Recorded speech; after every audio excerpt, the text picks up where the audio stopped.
सभी को नमस्ते। आज के भगवत साक्षात्कार प्रक्रिया के अनुभवों को सुनने के पहले कल्कि द्वारा प्रकटित बोध को देखते हैं।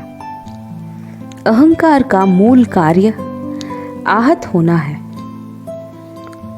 भगवत साक्षात्कार प्रक्रिया से गुजरने के बाद पूरे भारत से अनुभव प्राप्त हो रहे हैं। प्रक्रिया के प्रतिभागियों ने इस महाभाग्य के लिए अपना हार्दिक आभार व्यक्त किया है। कुछ अनुभव इस प्रकार है। पहला, कोट्टायम से अपर्णा विजयन।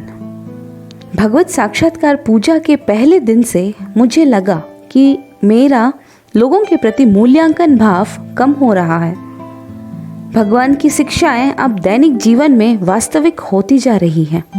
सुबह जब मैं चाय पी रही थी तो मुझे एहसास हुआ कि जब मैं एक काम कर रही होती हूँ तो मेरा पूरा ध्यान उसी की ओर होता है। दूसरा, देवी मदुरई से।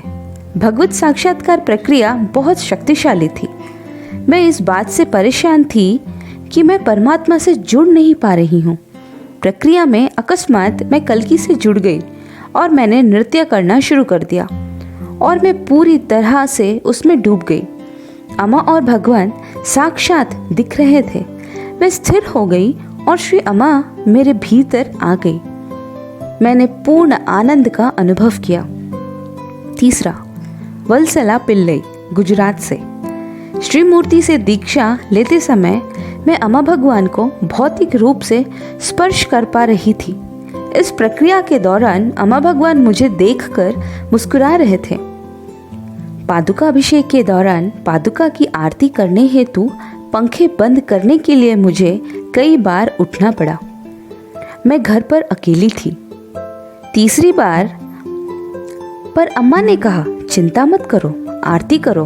पंखा चल रहा था लेकिन आरती की लौ बरकरार थी।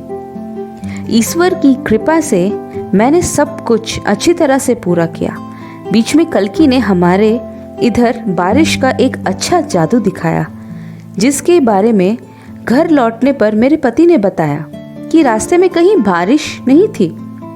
चौथा, गाजियाबाद से भरत भटनागर। प्रक्रिया शुरू होने के कुछ ही मिनटों के भीतर गहन ध्यान की स्थिति में चला गया था। जिस तरह से बताया गया था उस तरह अनुष्ठान कर रहा था, पर मन की स्थिति वही थी। कमरा इतना गर्म था कि मेरी कमीज पसीने की बूंदों से पूरी तरह भीग गई थी।